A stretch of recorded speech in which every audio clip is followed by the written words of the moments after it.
I can't. There we go. Welcome everybody to Two Ball Two Bold, episode 11. We had a bit of a break, but I think this episode is going to be exciting. My name is Marshon Parker. I'm Nathan Tomlin, and like you said, we took a little bit of a break, so we decided to do something a little different today. We've been going back and forth between some topics, and we decided to do what we're calling a 3-on-3 or three for three. We're each going to talk about three topics that we want to talk about, and pretty much give just a short monologue of those topics. We're not going to talk back and forth. So both him and myself have picked three things, different topics, and I'm going to hand it over to Marshon and go ahead and get us started. All right, thank you. So the first topic I wanted to talk about is something that has not been in the limelight, but is now in the limelight more than probably it's been in its history. And we're gonna venture over to women's basketball, specifically women's professional basketball, and it's been growing obviously because of the popularity with Caitlin Clark. She's spearheading this. She's a phenomenon. We can make arguments, I think, of why both her and then the second person, Angel Reese, the popularity is growing. And some of it has to do with the fact that we are appreciating more women's basketball and the skill set they're having. I mean, if you watch a women's basketball game now compared to 10, 15 years ago, they're doing pull up threes, they're doing logo threes, you're seeing hezzies, you're seeing a lot of different things that you didn't see before in the women's game. And as we know, the game in itself is it's not an above the rim game, it's more a through each other game, which is why it's more physical. There's more elbows. We're not really used to that because whether we want to admit it or not, we don't like to see our women kind of hit each other. We want to see our women be pretty and petite. And I think that is a lot of why Caitlin Clark does resonate with people. The elephant in the room. I think a lot of it she does resonate with people because of the fact that she's more of like a middle America girl. I think that there are some people who look at her and they feel like, okay, I can relate to her. She looks like my daughter, and I don't think there's anything wrong with that. First of all, I think things like that should be embraced. Where if there's people in sports who resonate for whatever reason that is, why do we have to look at it as a negative thing? If she resonates with people, she resonates with people. There's a reason for that. And same goes with Angel Reese. But the main topic of my monologue is this: it is very capable to like both women. This doesn't have to turn into a thing that we like to do. Us as like real sports fans, and when you think about fans, it really means fanatics. Fan is short for fanatic. And especially now in the Skip Bayless 24-hour take, things are being overanalyzed. You have message boards, you have Instagram and Facebook comments, and people are fighting in the comment section, and people feel more tribal about everything now. It's led to tribalism essentially in every part of life, and sports isn't excluded from that. But my thing is, let's embrace both of these young athletes. Let's not turn this into a race thing, first of all, because we've done enough of that in politics. We've done enough of that in just life in general, where we can't even really truly embrace each other in this country because we're so focused on what we have different as opposed to the common goals that we all share, which we have a lot more common goals than we have things that are separate. And when it comes to these two young ladies, it doesn't have to be a thing where it's I'm white, so I'm a Caitlin Clark fan. I'm black, so I'm an Angel Reese fan. I'm a black man. I love both of these girls. I'm rooting for both of them. I want them to both have long careers. I want them to both make tons of all-star games. I want them both to be in the Hall of Fame. And most importantly, I want them both to grow the game. I want them both to grow the game, and young women can look at both of them for their different attributes. It's a good thing that one is a perimeter player, one plays in the paint. One's known for her rebounding and her brashness. The other's known for, although she's a little brash herself, I think she's a little sneaky brash. She's kind of like Steph Curry, right? Where Steph Curry is really kind of petty and brash, but nobody ever notices it because it's like, oh, he's shooting these long threes and he's light skinned and short. Caitlin Clark is a dog. Both of them are dogs. I love both their game, but we can appreciate both of them. The perimeter player, she's shooting from the logo. She's dishing out assists. I wish her teammates would catch more of those passes than they are. That's a topic for another day. But let's appreciate the differences, but yet the greatness in both of them. And the people who appreciate them, let's not bash those fan bases. Let's love both of them for their game. Let's help both of them to grow this game because the game itself has great. Juju Watkins is right around the corner. And I'm telling you right now, somebody made a great comment where they said Caitlin Clark and Angel Reese are probably the Larry Bird and Magic, and if so, Juju's Jordan. Yeah, I mean, if you don't believe me, go to YouTube, go look up highlights for Juju Watkins, and you can watch about 7 8 minute highlights of her. I mean, she's just amazing. But back to the two young ladies at hand. Let's appreciate both of them. Let's root for both of them. Let's hope that they can continue to grow the game because I think that a women's game being grown for the right reasons, right? Not just being grown for the sake of growing it so women can have somewhere to play, but literally grown for an organic reason, which is young stars that we can appreciate, young stars that we can look at, and they have things that we resonate to. Because this isn't UNICEF. This is a business organization where we should be going in and looking at talent that resonates with us and talent that we can watch. I'm telling you guys, we can appreciate both of them. So it's not me saying this out of pity because this isn't pity. These are two talented young women. So I say this: you don't have to choose. You don't have to be a Caitlin Clark fan. You don't have to be an Angel Reese fan. You could be both. You could be one, but it doesn't mean hate the other one because you feel like it's the opposition. Let's grow the women's game together because I see great things in it, not just in college, but moving on to the pros. And let's not toxify this thing and turn it into a black and white thing.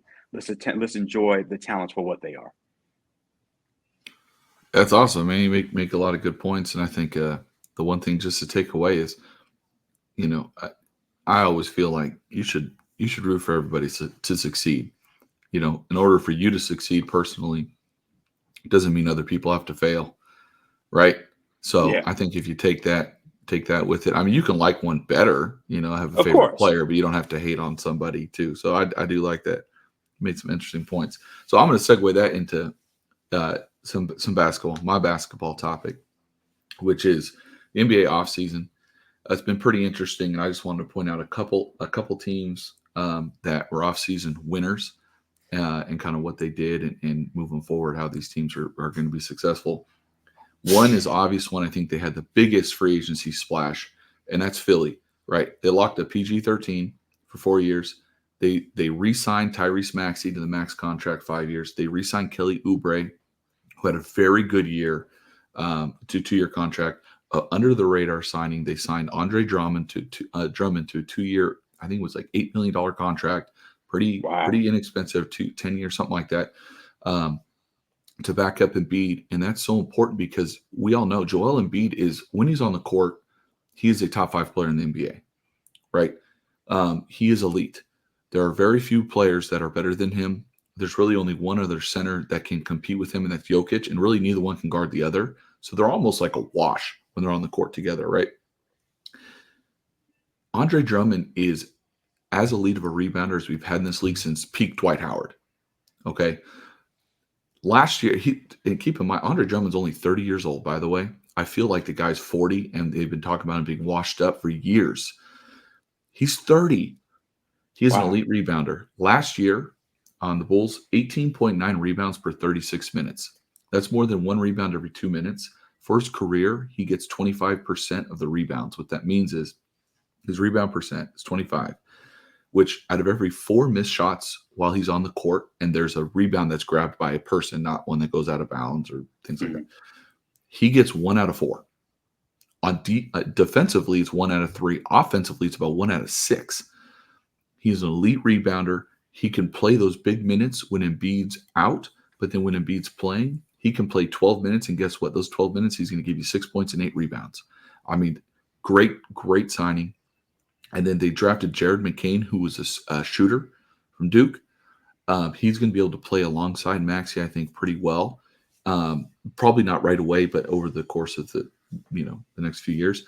They have 165 million payroll right now with 9 players under contract, so they're going to go at least into the first apron, if not the second. They Mhm. can't really make any big splash signings, but they have the core of PG-13, Maxey, and Embiid. locked up for the next, Embiid's not going anywhere. So 4+ years.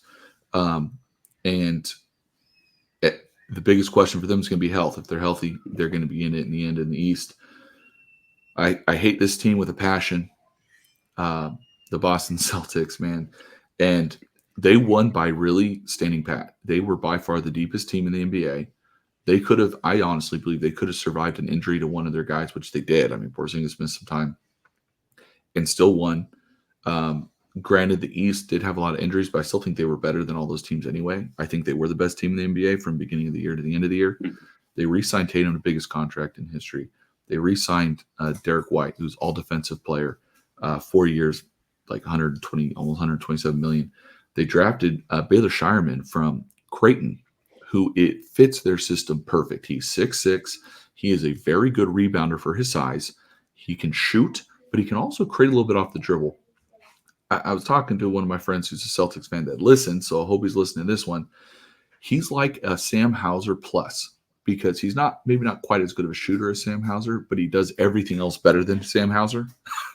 He's a better rebounder, better defender, and better, not that they need his playmaking, but he can make some, pump fake and dribble the basket and get somebody else an open look. They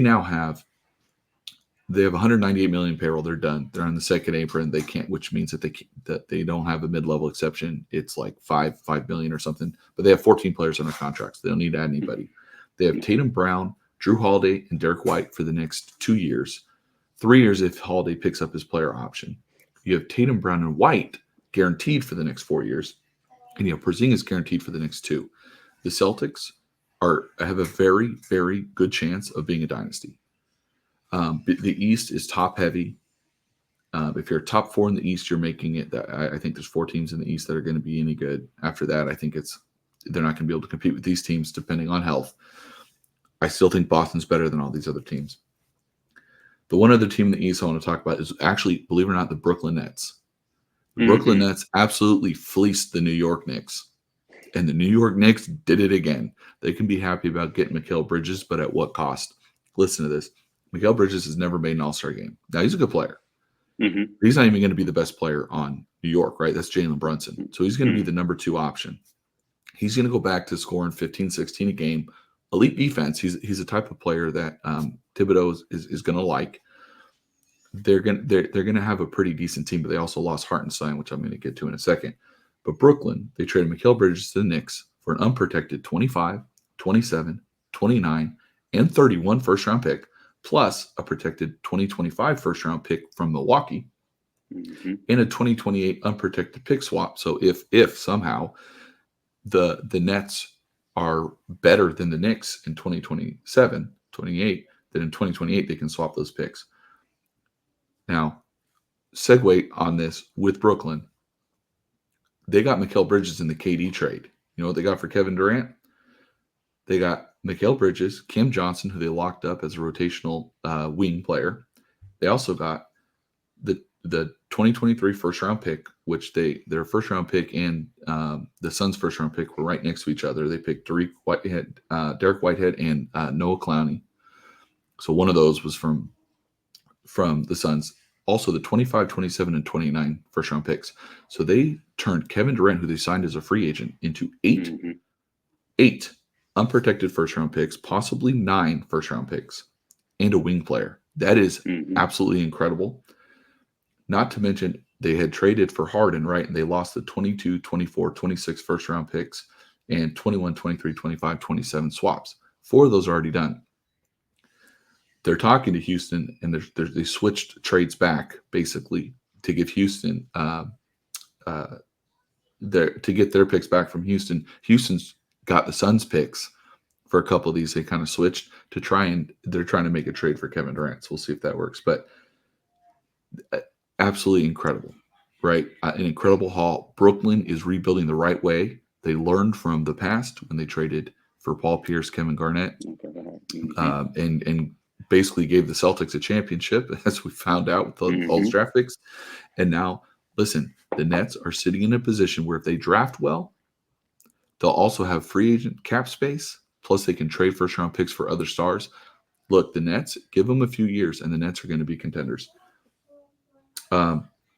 OKC.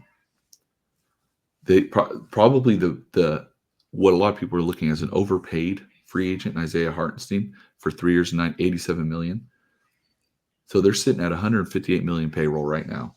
But they have SGA for 3 years, Chet for 2 years, plus the qualifying offer as a restricted free agent if he doesn't extend. Dort for 3 years, Isaiah Joe they locked up for 4, Aaron Wiggins for 5, Jalen Williams for 2, plus the qualifying offer year. They have one guaranteed 2025 first round pick, could have as many as 4, depending on how the trades end up working out and where those teams end up picking. 2 guaranteed 2026 first round picks, could be 4. 227 first round picks, could be 3. 128 could be 2. 129 could be 2. 120 could be 2. They also traded Josh Giddey, who's a 33% three-point shooter and 31% for his career, graded as a negative defensive player. And we saw that in the playoffs when they played Minnesota. They had to bench him because he couldn't rotate to cover the three-point shooters, and they were leaving him wide open, and he couldn't make the shots. He's a playmaker. They don't need him. They have SGA as their playmaker. So what did they do? They flip him for Alex Caruso. Alex Caruso is a 2-time all-defensive team in the last 2 years, by the way, too. So it's recent. And is a career 38% three-point shooter, and last year shot almost 41% on 5 attempts a game, which is almost 2 three-pointers a game. They were already first in the league in three-point shooting. They just got better at that. They were 11th in defensive points allowed and first in turnovers forced. They just got better there. And they were overall 27th in rebounding, and by signing Hartenstein, one of the best per 36-minute rebounders in the league, allows Chet Holmgren to play power forward because he doesn't have the body physique to play center at this point. Yeah. If Hartenstein and Holmgren were both on the same team last year, they would have been the only team in the NBA with 2 of the top 10 rim protectors in terms of shooting percentage within a 5-foot radius of the basket, being the closest defender. So they increased their defense, interior and on the perimeter. They increased their three-point shooting on offense, and they increased their overall rebounding both offensively and defensively. And they did it by signing a guy. Sure, it's an inflated contract, but all these other guys are price controlled for the next few years. They don't have to worry about extending any of them during Hartenstein's contract. Wow. Okay, and they were first in the West last year and came just short of making the conference finals. If you want to be a bandwagon fan, now's the time to jump on that OKC bandwagon. Okay, I'm telling you, not to mention all the picks that they have. I'm excited to see what they're going to do. And the West is stacked, and OKC is sitting pretty. The last team I wanted to talk about was the San Antonio Spurs. Listen, CP3 for 1 year, $11 million sounds like what? He's washed up. He is a leader. He's going to show their point guards how to play.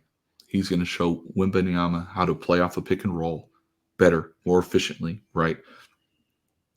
He's still a leader. I know he's never won a championship, but he knows how to play the game. He's a very smart, intelligent, high IQ player, and he's going to be perfect for Popovich. He's probably only going to play 20, 25 minutes a game. He's not going to go out there and play 35 minutes a game anymore. They're not going to win now. They know that. What else they did, which was an absolutely fleece as well, they traded the number 8 pick in what is considered a very, very weak draft, probably the weakest since Anthony Bennett went number 1 to Cleveland, right? About 10 years ago or so. Rob Dillingham, which they don't really need shooting guards, right? They drafted Castle at 4. They've locked up Vassell for a few years. They don't really need him on the team. They trade him to Minnesota for pick swap in 2030, which is only top 1 protected, an unprotected 2031 draft pick. Now you're thinking, dude, that's 6-7 years down the line. Well, guess what? Anthony Edwards' contract expires in 2029. Cat will be 34 and will have either had to extend his contract or will not be there anymore. So depending on the situation in Minnesota, if Minnesota hasn't won yet, if Minnesota hasn't added another star for Anthony Edwards, does Anthony Edwards stay or does he go? And if he goes, that 2030 pick is going to be a top 5 pick. They have the potential to have 2 top 5 picks in 2030 and 2031. Minnesota has no first, because of the Rudy Gobert trade, no 25 first-round pick. In 26, it's a swap. So it could be a bad pick. No 27, 28's a swap, and no 29. So they don't have, and now they don't have a 30 or 31 that they can trade. They have no tradable first-round picks to add talent. They have no cap space to add talent. They have to win now. And by the time Anthony Edwards' contract's up, he may want to leave. And if he Mm-hmm. does, those two picks are going to be very high picks. Now, if that happens, when they pick then 2030, Wembanyama will be 26. He will be in year Yeah. 7. Go back and look at all the greatest players, because let's be real, everyone kind of agrees Wembanyama is going to be a great, great player, all-time great, right? Because health, barring health problems. Look at how long it took Jordan to win. Look how long Kobe was different because he got to play with Shaq. How long it took LeBron before he won. Year 7 is right around that time. San Mm-hmm. Antonio is going to be in a position where they can use those picks to trade to get stars, right? They'll have cap space to get. It's crazy. Castle, who they just drafted, will only be 25. Devin Vassell, who they signed long-term first-round pick from a couple years ago, will only be 29. So these guys will either be entering their prime or in their primes, and plenty of ammunition to add possible people. So those are teams to look at. The losers, Lakers, did nothing. Right? They made headlines with Bronny, and I get it. It's a second-round pick, 55th overall. To me, those guys are, a dime a dozen anyway. So why not take a chance, make some history? Lakers get to be a first. Lakers are an entertainment organization. Let's be honest. I'm a Laker fan. They are entertainment. It will bring some entertainment. You keep LeBron happy. Obviously, they did nothing else. I don't know if teams just looked at that roster and said, "There's no reason for me to go there. I'm not going to win," which Buddy Hield basically said as he got traded to Golden State. Um, the other team that's interesting is Chicago, trading Caruso for Giddey, and Mm-hmm. then re-signing Patrick Williams' massive contract when he's played less than half the games, or barely over half the games the last 3 seasons. And for his career, is 9.5 points, 4 rebounds, and 1.5 blocks and steals combined, to a 90-year contract over 5 years. They can't try to find a trade partner for Zach LaVine, who has 3 years left, all over $40 million a year on his contract, and he only played 25 games last year. Um, and they let DeMar DeRozan leave for nothing because they didn't want to trade him at the trade deadline last year.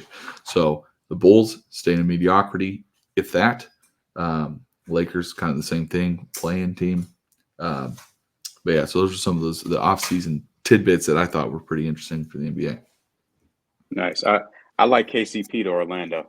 Um, Yeah, they didn't but do yeah, to me. Orlando, it's just they're not. They're still a couple years away because Paolo, I think, is I think they're Paolo's they're going to take a they're big good. jump next year.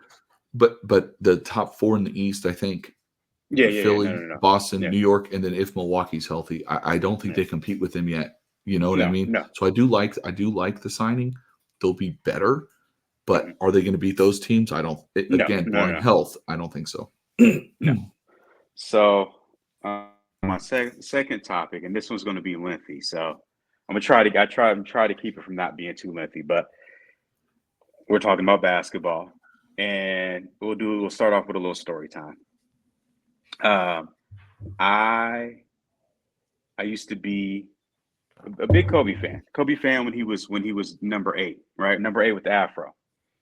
And you have to remember when Kobe was drafted, I was a sophomore in high school. And as he continued on, and I kind of didn't like the whole thing that happened with him and Shaq and things of that nature. That kind of soured me. And then my second favorite player of all time starts coming up, and then it I kind of got caught in this whole you have to choose a side, which is why I talked about a lot of what I talked about in the first segment. And I almost I started to look at Kobe as someone who I didn't have disdain for. I don't have a disdain for any of these athletes. That's just too far of a word to say. But I someone I was against basically. And I can remember when right before the final game against Utah, he had a great Nike commercial where and you tell me if you saw this commercial where he shoots the game winning shot and all the fans are going crazy booing him. And I think they're throwing stuff and things of that nature. And he starts kind of doing this. It's like he's enjoying it. He's enjoying the boos. He's enjoying the jeers and all these different things like that. And I just remember watching, and I was thinking, man, this Yeah, I guy remember has that one. played. This guy's played professional basketball. He's in me and everyone else from the time I was a sophomore in high school to now he's about to experience his last game. I have been married for a prolonged period of time. I have, at that point, 3 kids. I live in another state now. I've been in my career for 10 plus years. And I just felt a sense of regret because these greats, even when they're there for a long time, they're not there for a long time. I mean, Kobe Bryant was there for 20 years, right? 20 years Twen- exactly, correct? 20 years. 20 years exactly. And it just felt like it went like that. You know, I had all these experiences in between. When I was introduced to him, I was a child. By the time he was leaving, I was a man with children to take care of myself and a wife to take care of. And I just remember saying to myself, watching that commercial, I'll never do this again. And I'm not trying to be dramatic about it, but it's just a matter of fact where I said to myself, I'm not going to allow the talents of these athletes to not that I don't appreciate them because I've either joined a clan of people who maybe that was the right word, a group of people who have decided that You can say it. I opposed can't. we're going to be opposed to this person because we cheer for this person. And everything in sports has become this versus thing, right?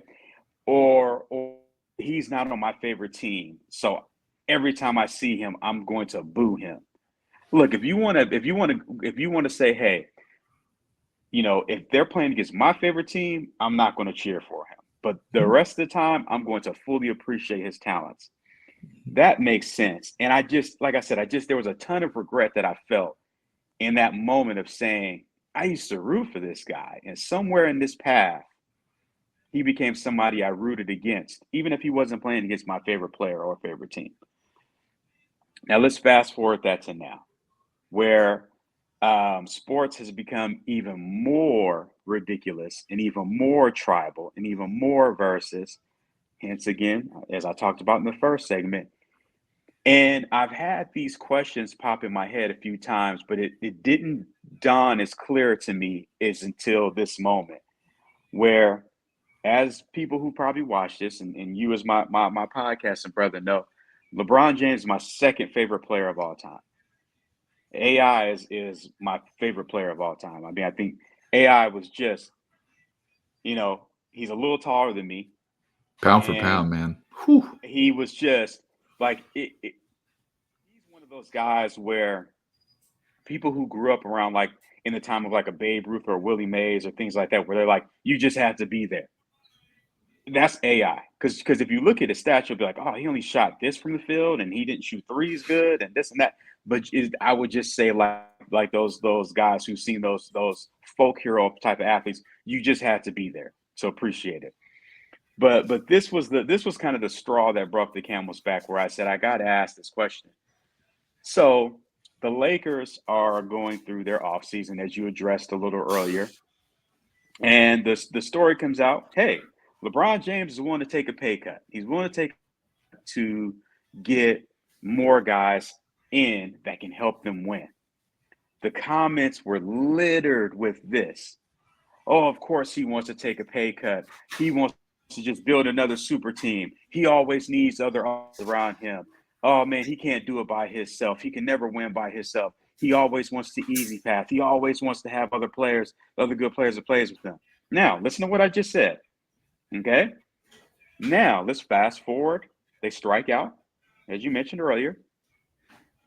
Of course, he signs the max contract. Let's fast forward to what the comments look like now.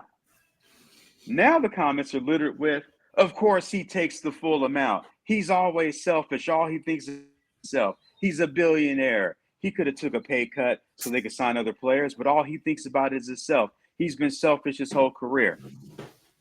And that posed this question. I just said, is it possible for us to view him in an unbiased lens? And I think at this point, it's just become impossible to view LeBron unbiased. Because how can one guy be someone who, of course, he would take pay cuts because he wants to have every all-star and every great player he plays with, because he wants to have the easy road, be the same guy that when he takes the full contract is selfish and all he ever thinks about is himself, and he should have took a pay cut because he's a billionaire. If you ever want a good laugh, just read any comments associated with any post ever that has to do with LeBron James, because it's two camps. It's either going to be people who talk about him like he's Jesus and he walked on water, or the majority of them will be people who talked about him like he's a serial killer. And there's no in between. There's literally no in between. I just mentioned LeBron James is my second favorite player of all time, but I'm very capable of speaking about him in terms that I think is accurate. LeBron James, I don't believe he's the greatest player of all time.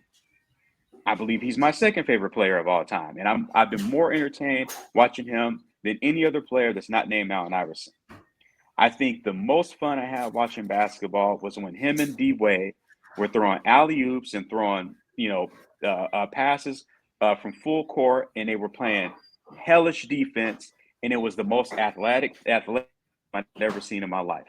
I didn't say best because I think Jordan and Pippen probably were the best combination, how their talents mixed together, but they were by far the most athletic tandem I've seen for those 2-3 years until D Wade's knees really started acting up.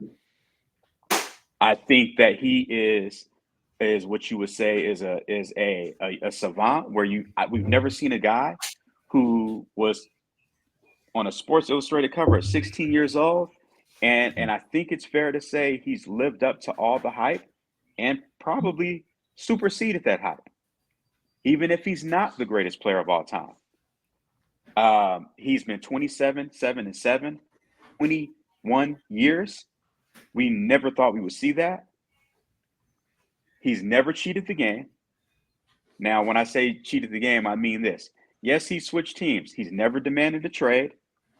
We've never looked at him and say he's out of shape. So that in those senses, he's never cheated the game. He's never held out. He's never did those different things. He's put a ton of pressure on management, which I'll get to this in a little bit because I think a lot of people's problems, I'll address that in a bit. He went to 9 straight finals. And people will say, yeah, but he didn't win all of them. But I think one thing that we consistently see is, and this is what makes that 9 straight finals so impressive. Eight. I'm sorry, eight straight finals. Forgive me, 8 straight finals because he went 1 early in the Cavs. He went to 10 total. 8 straight, and then he went to 1 with the Lakers. My bad. But the reason that's so impressive, no, he didn't win all of them. He didn't win even the majority of them. But what makes it impressive is we see anybody who watched The Last Dance, anybody who's seen the Warriors towards the tail end of their run with KD, after about 3 straight years of finals runs, guys start breaking down. They start getting tired because at that point they've basically played 4 seasons compounded into 3. That's why the biggest sports myth to me, and I just want to say this, and we're going to address it on another day because it has nothing exactly to do with LeBron. The biggest sports myth to me that makes me laugh every time is when people say if Jordan would have played those 8 straight years, he would have won 8 straight championships. No, he wouldn't have. Matter of fact, the greatest thing that happened to him was taking that 1.5-year break and then starting another run. Because I believe if he would have played the full time, he wouldn't have 6 rings. But we'll address that another time. 9 straight final runs is impressive from a mental and physical. 8 straight final runs is impressive from a mental and physical standpoint. Now, let's get to some of the things that you won't hear other LeBron fans talk about. First of all, I don't care if people don't think he's the best, that he's not the best. Because again, I don't think he's the best. I think Jordan is the best. But even in that, what is the barometer? I mean, you kind of got to rate guys for who they played against in their time. Mm-hmm. But if you want to rate LeBron first, second, third, fourth, fifth, sixth, seventh, eighth, ninth, 10th, I don't really have a problem with that.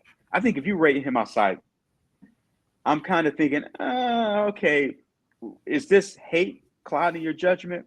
Because we've just never seen a guy do this for 21 years straight. But I've seen people say, oh, yeah, he's the 8th best player. And they've said it in a way where they're trying to poke. I don't really care. If you think he's the 8th best, if you legitimately believe he's the 8th best player, I get it. I can rationalize that in my head with all the great players we've seen over time, right? Um, I do think he's very demanding, and I can see how that grinds fans. But if we're being honest, I think the reason him being demanding grinds a lot of fans is for two reasons. I think it grinds fans because the average guy or girl in their life doesn't have the power to be able to control a lot of their life. And I think that typically does enter into the fact of who do you think you are? Who do you think you are being able to kind of yield this much power? And I really don't have anything close to that in my life, so it grinds my gears. Now, some of it could be this. Ever since that first run with the Cavs, I don't believe he trusts management. I don't. I think he has a very unhealthy untrust for the people who are supposed to be there to help him along in his career. I think a part of me says, I get it.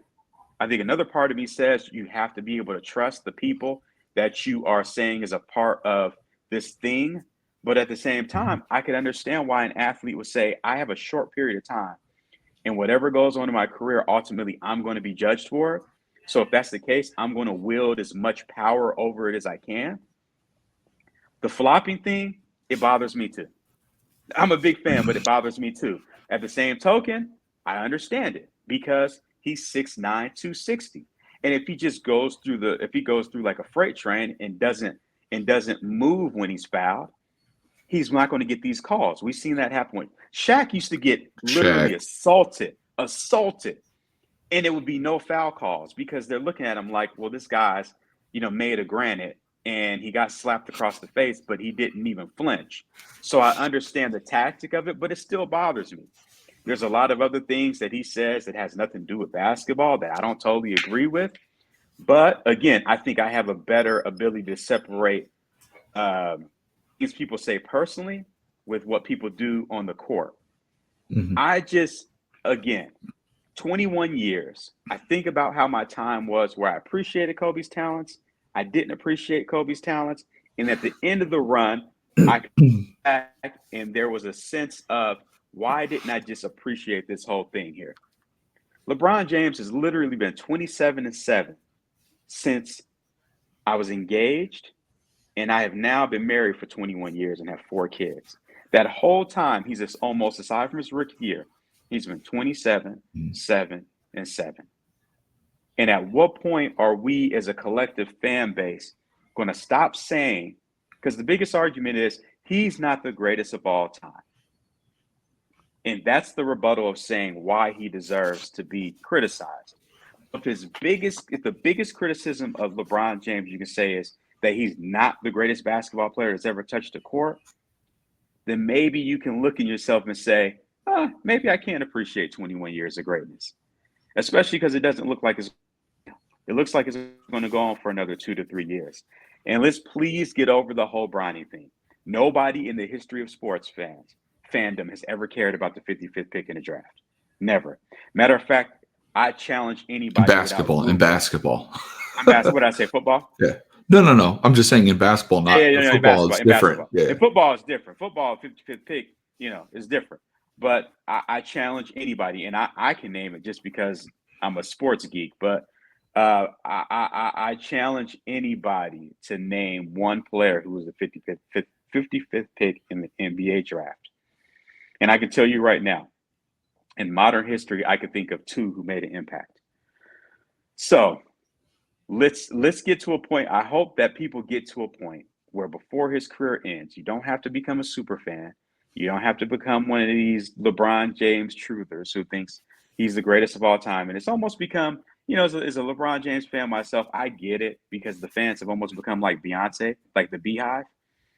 And these fan groups have become intolerable at times. But don't let that stop you from appreciating greatness. Appreciate the greatness. Don't cheer for him if he's playing against your favorite team. You don't have to appreciate every nuance about him.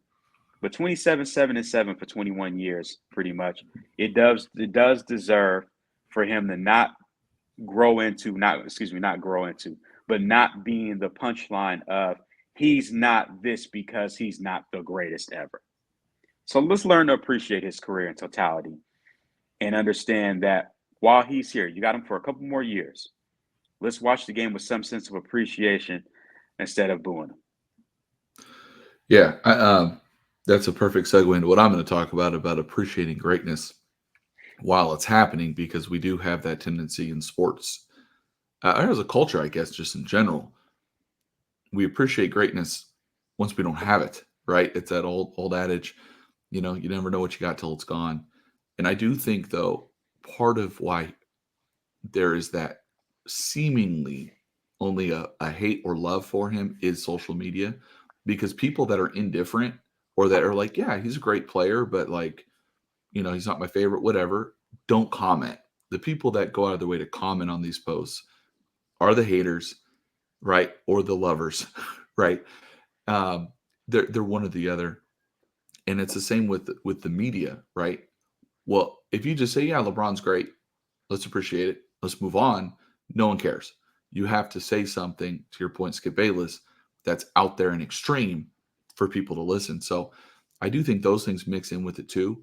And LeBron coming up through social media like no other star Mm-hmm. in basketball anyway did what he did, where he came up right before social media, was on the cover of a magazine and had to go through all that. And I give him a ton of credit, because I'm not a huge fan of him as a person. Like the stuff he does off the court in terms of what he says and stuff, I disagree with a lot of it. I But understand that. Me too. he does genuinely seem like a good person, Mm-hmm. right? And he has never gotten in trouble off the court in anything, whether it's marital problem. If he has, you don't know about it at the very least, right? Mm-hmm. No legal problems, anything like that. You don't hear about him doing things that you're like, man, what a horrible human. You know what I'm saying? And knowing that everything he does in his life is in the spotlight, I give him a ton of credit for that, because he did it from a young age. To your point, 16 on Sports Illustrated. So from 16 years old, he had to be mature, and most guys fail at that. And so I give Mm-hmm. him a ton of credit, and I give his mom a ton of credit for raising him to get to that point. You know what I'm saying? But it's a perfect segue. Appreciating greatness. I want to talk about baseball. We don't talk about baseball a lot on here. I'm going to talk about baseball, and I'm going to talk about two guys in particular. One is Shohei Ohtani. Mm-hmm. In my opinion, he is the most talented baseball player ever. Now, I'm not going to say greatest, because he needs to do it for a long time, but pure talent. Okay. And I'm going to point out a couple things. I've told you before, we've had this conversation, on our podcast. For me, greatest of all time is so difficult, right? You have to be the greatest of your era to even be in that conversation. And to be the greatest of your era, you have to compare the players against each other and the people they played with. Well, baseball has a bunch of advanced metrics. And I'm not even going to talk about WAR. I'm going to talk about two. The first one I'm going to talk about is OPS plus.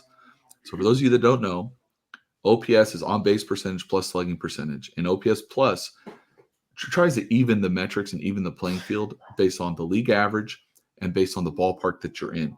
So the league average OPS plus is 100. Okay, so your on base percentage is the percentage of times that you step up to the plate and you get on base. It's hits, walks, hit by pitch, right? Fielder's choice, lower it. Um, Reaching on an error lowers it, even though you get on base, it counts as an out. Um, and then slugging percentage is the bases you get per plate appearance. So, for instance, if you hit a home run and one at bat, your slugging percentage is 4.000, right? Mm-hmm. So OPS plus is 100. That's the league average. If you're 150 OPS plus, you're considered 50% better than the average baseball player that year. Okay, so how they do it is they take everyone's stats from the year, and they, whatever the average is, that's 100, and then they see percentage wise what you are on that. So this year, Shohei Ohtani, his first year in the National League as DH, his OPS is 1.035. His OPS plus is 191, which means he's 91% better than league average. Mm-hmm. To give you an idea, the only player higher than him, and I'm going to get to him in a second, is Aaron Judge, and I'll go into his stats in a second. The league average, there's one player in the league right now whose OPS plus is 100, and this is as of through July 4th games, is Zach Neto, shortstop on the Angels, has a 100 OPS plus. This is his traditional batting line. 247 batting average, 297 on base percentage, 427 slugging percentage, 724 OPS. So the average baseball player this year Their on base percentage is just under 300, which means they get on base about 3 out of 10 times, and their slugging percentage is about 427. Okay, so I'm going to go through Ohtani's OPS plus year over year from 2018 when he joined the league and his ranking. So in 2018, he did not qualify. He got injured his rookie year. But if his OPS plus, if he would have qualified, which is 3.1 plate appearances per team game played, so it's at 162, except for the 2020 season, he was tied 6th in the league. In 2019, again, did not qualify. He missed a lot of time that year. He was actually tied for 49th. That was the only year he was under 100. In 2020, he only played 44 games because of COVID and injury. It wasn't very good that year either, but he was coming back from the injury. And then, of course, it was a COVID season. It was 60 games. It's a very short season. Since then, 2021, this is in MLB, not in just American or National League. In 2021, 5th, 2022, 12th, 2023, 1st, 2024, 2nd. If he qualified, which he technically doesn't, I don't think he's played enough games, obviously, he would be 33rd in Major League history in OPS plus. The only active players ahead of Shohei Ohtani in OPS plus are Mike Trout, who's 8th all time, which is not a surprise, Aaron Judge, 13th, and Juan Soto, who's tied for 19th. Those are the only three active players ahead of him in league history, right? ERA plus is for pitchers. It does the same thing. So ERA is earned run average, how many runs over 9 innings, which is a complete game that you give up, right? So ERA plus, now a lot of his he did not qualify because he didn't pitch enough innings because of injuries, and then early in his career, he was pitching once a week instead of once every 5 games, right? So in 2018, he did not qualify based on innings pitched, which is you have to pitch 100, the equivalent of 160 innings. Okay, he was 17th in 2018. In 2019, he did not pitch because he had gotten the injury, Tommy John surgery. In 2020, he pitched 2 games. He pitched an inning and a third. I'm not even going to mention that one. In 2021, he was 10th, would have been 10th. He did not qualify because he pitched 130 innings. In 2022, when he finished top 5 in Cy Young and won the MVP, he was 6th. And in 2023, he did not qualify. He pitched 132 innings. He would have been 5th. Okay. His ERA plus for his career is 143, which means he's 43% better than the league average pitcher in Major League history. That's tied for 16th all time. There are 2 pitchers currently active that are above him and 4 that are close. The 2 above him, one is no-brainer, Clayton Kershaw, 4th all time, and the other is Jake DeGrom, who's 5th. Interesting tidbit on that. Jake DeGrom has pitched exactly to the third of an inning, half of the innings of Clayton Kershaw. So Clayton Kershaw's pitched twice as much as Jake DeGrom, and he still has a better ERA plus. That's nuts. Unfortunately, neither one's pitching this year from injuries, and they're both the same age too. They're both 34. That's insane. The 4 pitchers that are close to him, but a little bit below, Chris Sale, Max Scherzer, Justin Verlander, and Garrett Cole, right? So if you're a baseball fan, you know all those pitchers, and you know they've all been some of the best pitchers over the last 10 plus years for Kershaw. To give you an idea, in 2023, the league average ERA, when Shohei was 5th or would have been 5th, was 4.38. Okay, so that changes from year to year. So ERA plus takes it into account that year. So he's a top 35 hitter in Major League history and a top 16 pitcher in Major League history. I mean, there's no one else that's on both these lists, right? Babe Ruth would be the only one that would be even close to being considered. Yeah. But his ERA plus wasn't as high because the pitching was so different back then. So he was a decent pitcher, but compared to who the other pitchers in the league at the time, he wasn't that much better.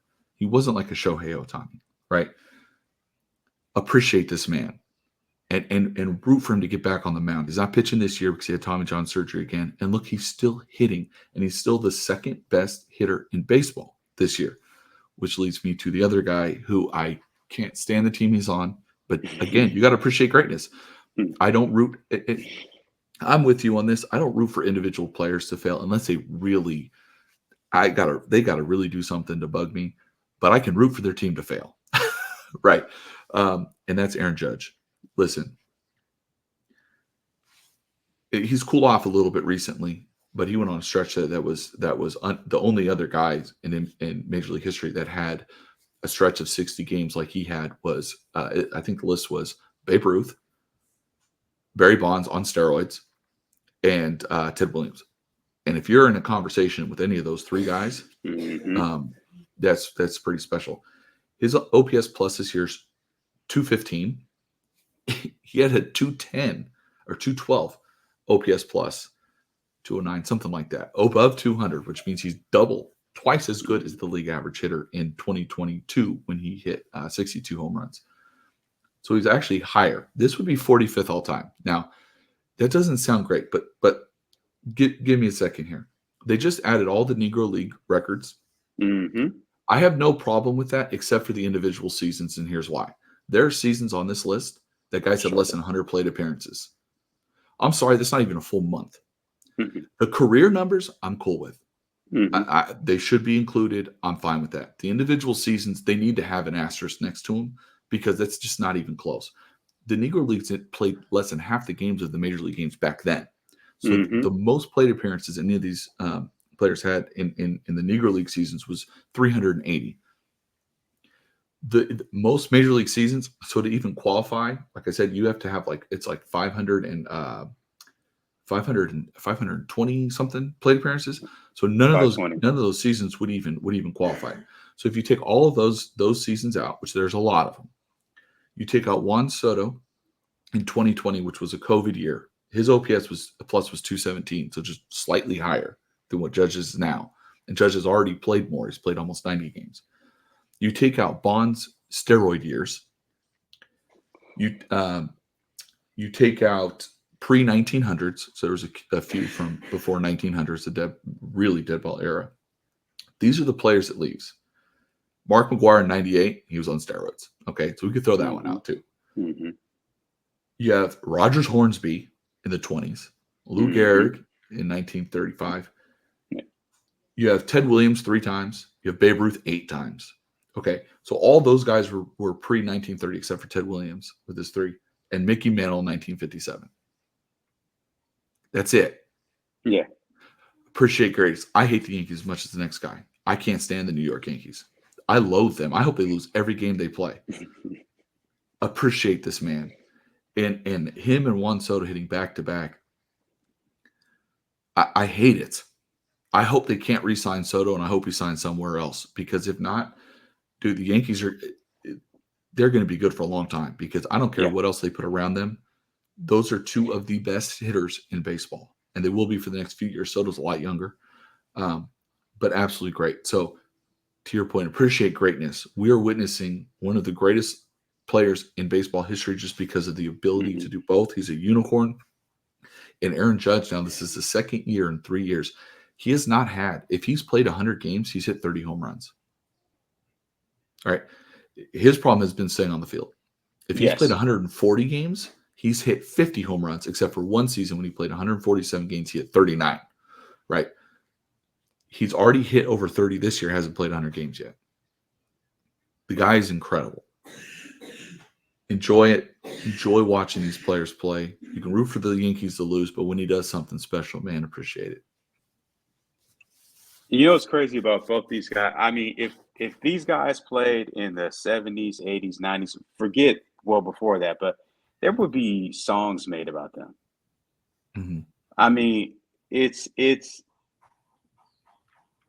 so funny how the allure of the baseball star has changed over the last, what would you say, 20 years? Baseball has declined in popularity a lot. Even this year, man, the attendance, average attendance is down from last year. It was up from 2022. 2021 was really low. COVID was still kind of going on, right? 2020, there was no fans. Baseball does not average 30,000 attendance. Now, there are teams that do. Yeah. But it's only about half the league. You know, I mean, you have the A's are averaging like 8,000 fans a game, which is why they're leaving. Yeah, Tampa yeah. averages like 12,000, and Tampa's usually good, and they can't draw Mm-hmm. fans.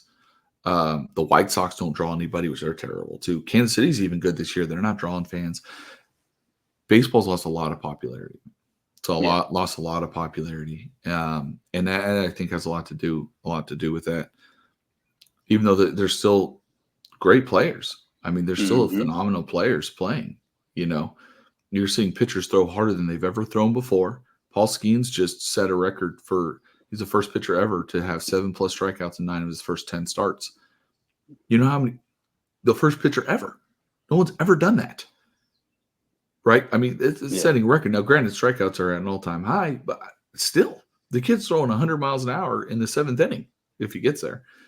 He's throwing over 100 miles an hour, close to it, the whole game. And you're seeing pitchers throw harder. Their breaking stuff is nastier. You're seeing Mm-hmm. hitters hit the ball further. Um, and it's just like baseball. Baseball's tried everything. They sped up the game by putting the pitch clock in there, risking. Some pitchers, old school pitchers, are complaining about that's increasing injury risk and things like that. And we've seen a lot of elite pitchers hurt their elbows. Whether it Yeah. has something to do with that or it's just coincidence, who knows? But yeah, baseball's in a tough spot right now, man. But I still enjoy baseball. I hope there's people out there that still enjoy baseball. Still fun to watch to me. And it's still always a better experience to go to the game. I know Big right time. now where we're at. I mean, no one wants it. In Georgia, it's been over 100 with the heat index. It's humid. No one wants to go to a game when it's that hot. But people need to enjoy it. Enjoy the games. Watch the games. Go to the games if you can. They are pricing themselves out though by paying these guys so much money that it's making it more expensive to go. It used to be able to go to a game for $10. Now the cheapest tickets at a Braves game are like $25, and you're sitting in Mm-hmm. the nosebleeds. So if you're a family of four, it's over $100 to go to a game. Yeah. And with everything else costing more, it's making it tough. But Yeah. It's still when you look at it though, as long as you don't mind not sitting, maybe as close as you probably would prefer, it's still relatively a good price.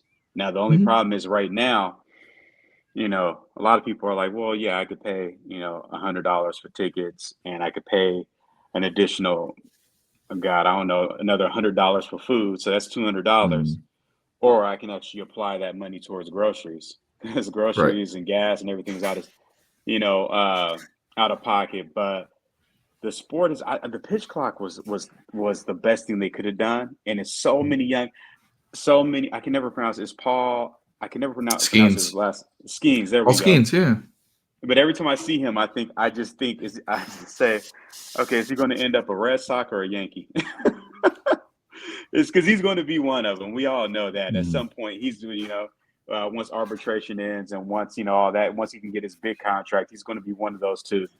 That dude is amazing. But Mhm. it is amazing. Yeah, appreciate them. I mean, it's funny because when you first said it, and I'm a big Otani fan, but when you said that, I kind of raised my eyebrows because in my head I'm thinking Griffey and Ricky Henderson and all these other guys like that. But when you think about the pitching element of things, and when you watch him play, obviously it is, but it looks effortless.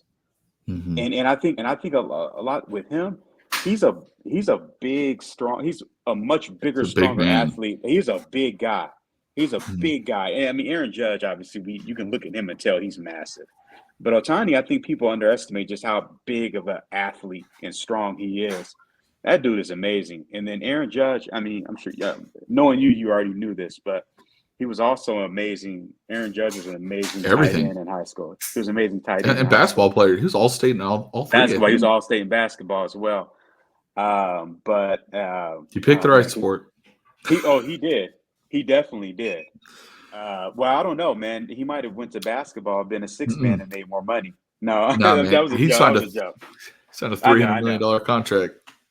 I know.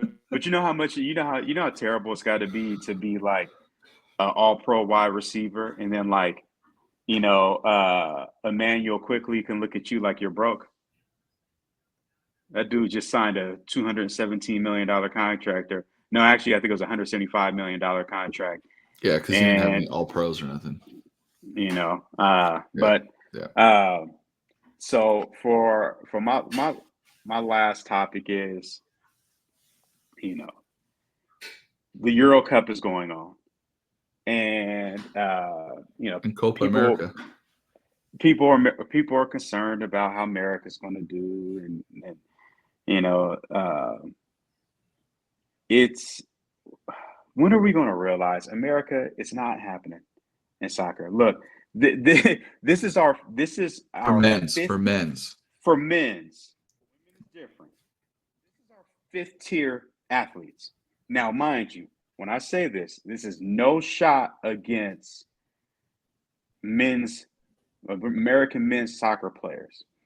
But we are literally, aside from maybe Jamaica, I think Jamaica, their soccer players are probably their second tier athletes because I don't know if anybody takes track and field more serious than Jamaica. And I don't know if anybody has more, more of the fastest people on earth, and which is crazy because Jamaica's tiny compared to, say us, for example. But everywhere else in the world, their top tier athletes play soccer. Mm. There's other Name Central name one. American country, Dominican Republic, play baseball. Okay, play baseball. Yeah. So at, So at, at very okay, at very worst, Venezuela play baseball. at There very are other worst, countries. Yeah. they're second tier. They're second tier then. Yeah. Yeah. I was only saying fifth, but really it's probably what our fourth tier athletes in our country play soccer. Yeah. So America is never going to stack up against some of these other countries because our athletes, we don't put our best athletes on that pitch. We just don't. Our best athletes play basketball, football, baseball. You might even argue boxing and track and field. You might argue. You might argue in certain Boxing. I don't know places. about boxing. You might argue. You might argue. Maybe not. But definitely, I think track. Our best athletes don't play. If we actually put our best athletes in our country and they play soccer, I think it would be drastically different within the next 5 to 10, 15 years of how we compete against the world. Now, the bigger thing is this, and this is kind of what I really want to talk about, talking about soccer, is, and I've noticed this for a long time, is this soccer, how it is nurtured and carried about in the rest of the country is extremely interesting to me when you compare how we nurture and carry our other sports. We are obviously a capitalistic society in America, right? We preach capitalism. Will we agree that though a lot of these other countries are communist countries? Not all, I, but some. I would say they have more social aspects to them, socialist aspects. I want to say Socialists, communist though. Yeah. socialists. Okay, They have socialists. more. I mean, we have social aspects to our economy too, but yeah, I know what We you're saying. have They have some. more of that. So Yeah, more we'll say government socialists subsidies and then. stuff. Yeah. But has it ever dawned on you that we run our sports socialists and the rest of the world runs their soccer like a capitalistic society? We listen to this. Just hear me out on this. Soccer is run in different countries.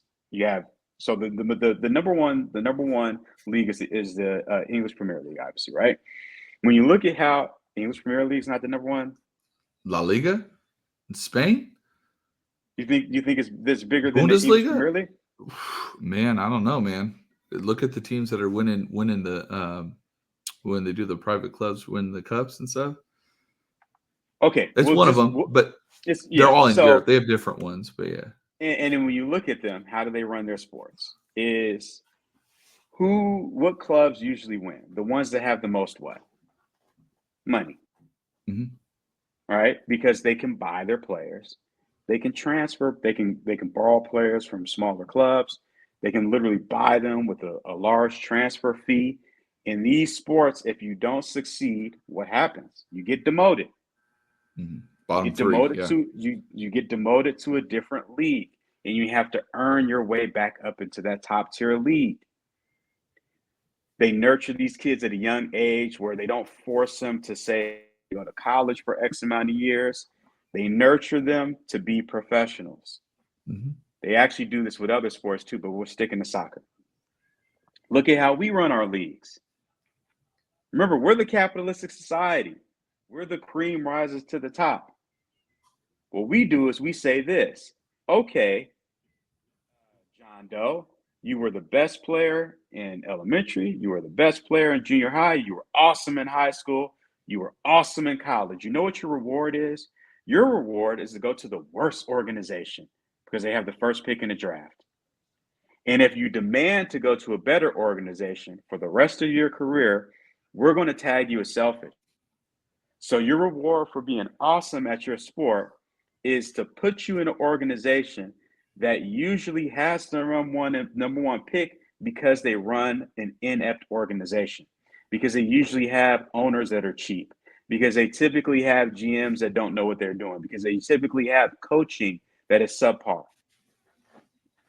You don't get to pick your choice.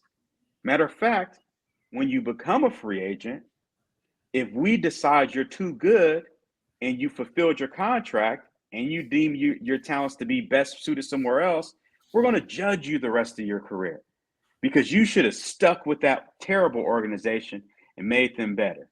Even though if you are really good and you are a top 10 pick and you do go to that bad organization and you suffer injury or you suffer from bad play calling or you suffer from bad talent around you or you suffer from just overall inept running of the team and you don't do well, now the rest of your life we're going to call you a bust.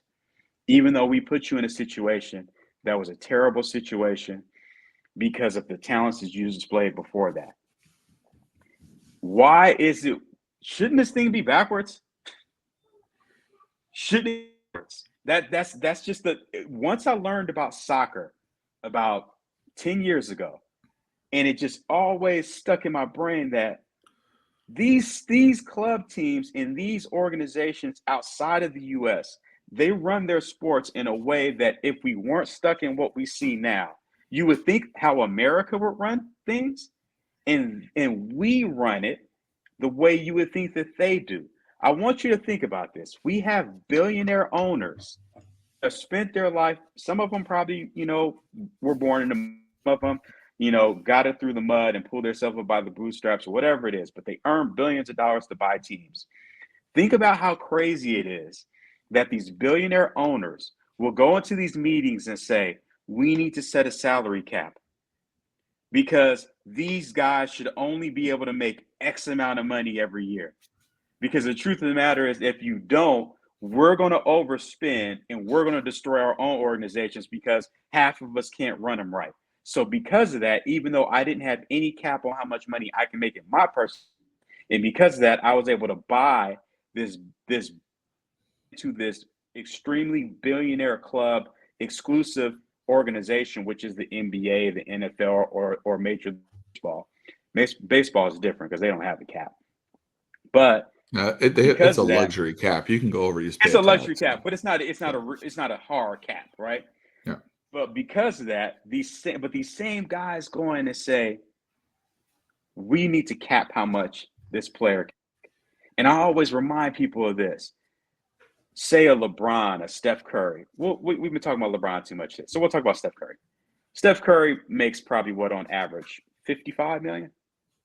It's something like that. Let's say it's 55 million. Just use Jason Tatum. He just signed a contract that's paying him 63 million a year on average. In the next 5 years, in the next 5 to 7 years, somebody's going to sign a contract and then we'll be making close to probably 85 million a year. Mm-hmm. It's insane because the cap keeps going. I mean, the everything keeps going up. But if they're making that much, owners are running to pay them that. They're running to get them to sign that contract. Can you imagine how much money these owners are making off of said player? If there was an uncapped free market in basketball, for example, and LeBron James has made, we'll go back to him. LeBron James has made over $500 million just through contracts. If there was a uncapped like soccer, if it was just like, listen, if the owner has the money and he was willing to pay it, and he's even willing to pay a transfer fee, how much money just off contracts do you think LeBron James would have made in 21 years? Yeah. Double? Probably. But Okay. real quick, this Yeah. is where you're off a little bit on it being capitalist or Talk to not. me. Talk to me. Because true free market capitalists allows monopolies. And that's what all sports are. They're all It's a monopoly. monopolies, They're all right? monopolies. It's a monopoly.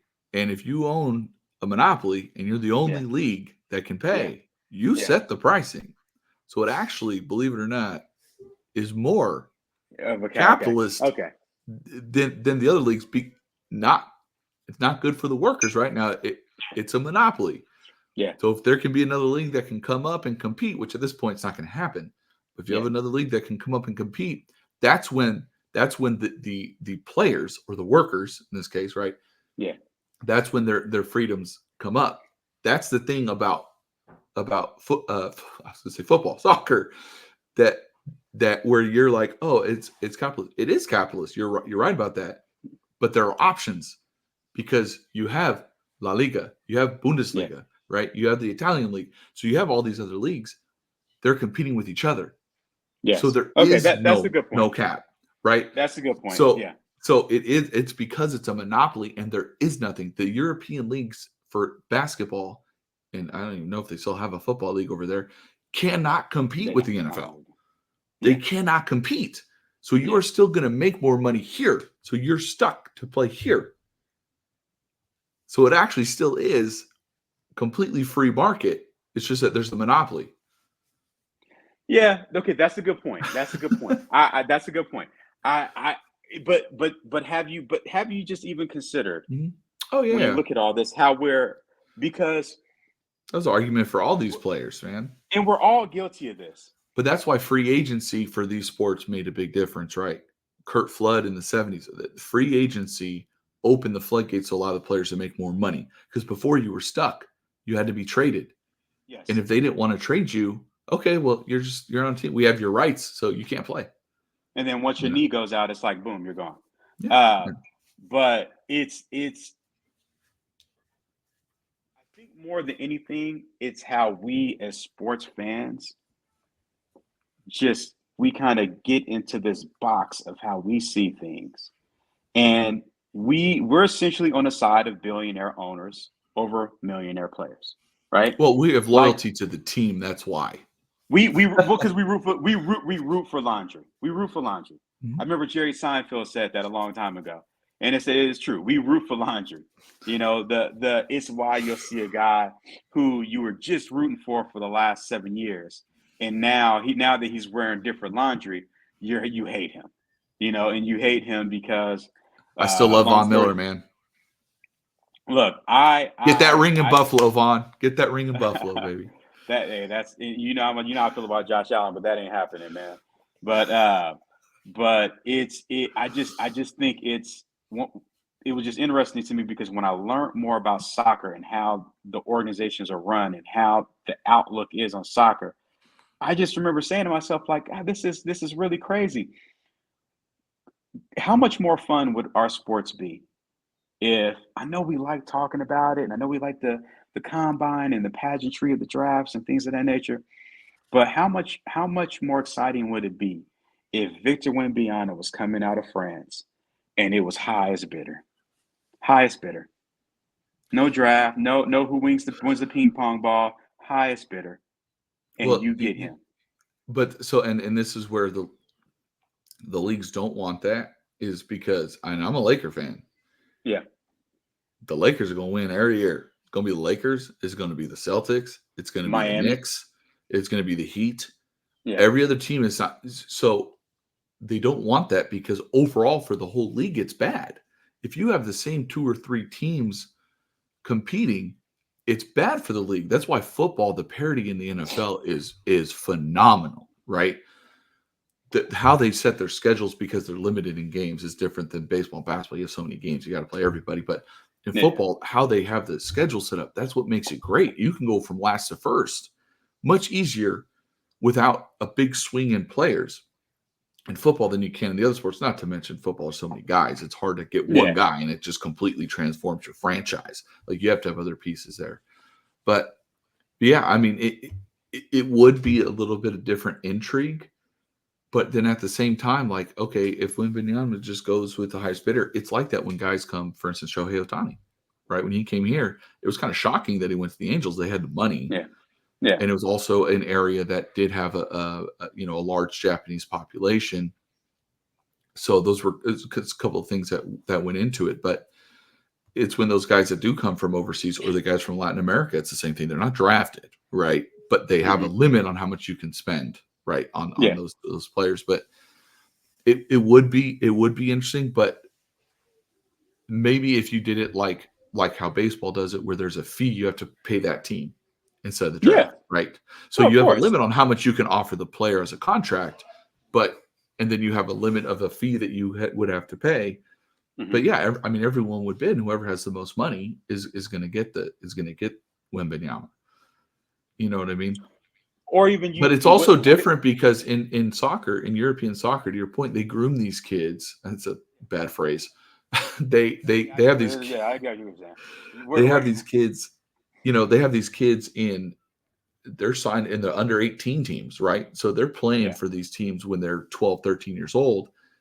And so they have the rights to these kids. It's not really a complete free market either because you're not going to pay. When Wembanyama was 11, do you think someone was going to pay him a bunch of money? You didn't know he was going to be 7'5", Yeah. you know? I like the idea of a league that or sports that forces, because at this point right now,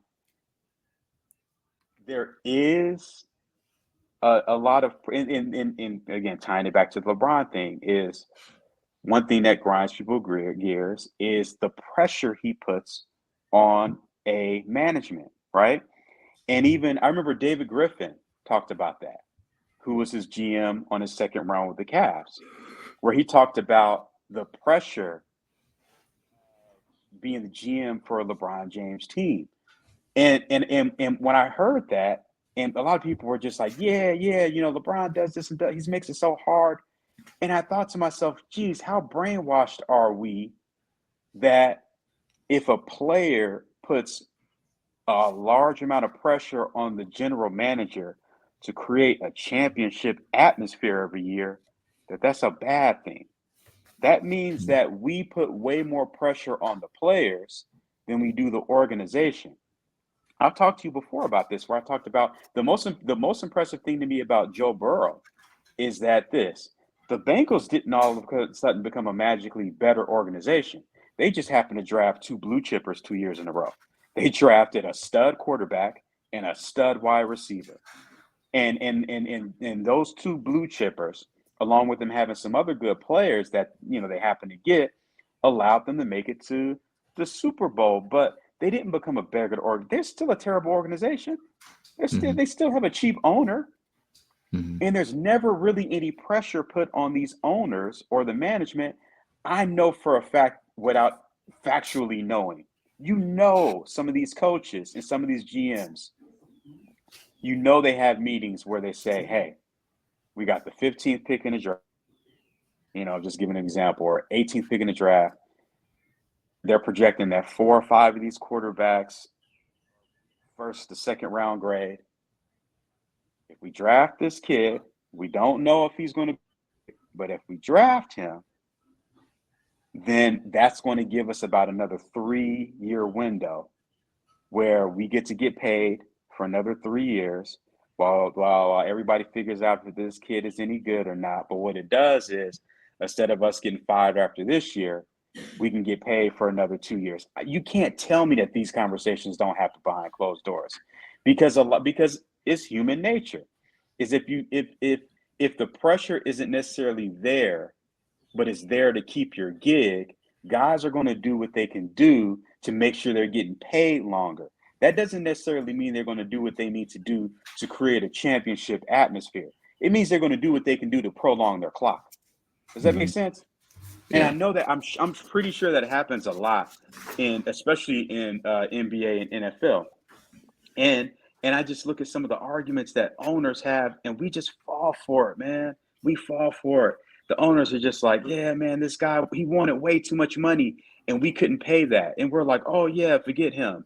He wanted 55 million. Why didn't he take 45 million to stay with us? We can't stand him. Instead of being like, wait a minute, dude, your net worth is $6.5 billion. You couldn't pay the luxury tax? You're going to say he should have took a $10 million pay cut each season, and you're going to pin that on him and us because we're rooting for the laundry. We're Well, just going to football's fall for it. We're different going to agree because with you. football's a I'm just hard saying in cap. general. I'm just Okay, saying in yeah. general. And there has been some people. That's why There's been there's so some much people. restructuring in NFL is because you Well, have to stay under the cap. but that's the thing. Is there some people in the know who say the salary cap is really a myth. Like if these guys want to really keep a player, they can figure the contract out. You can restructure it in certain So ways, they bonuses and they can stuff like that.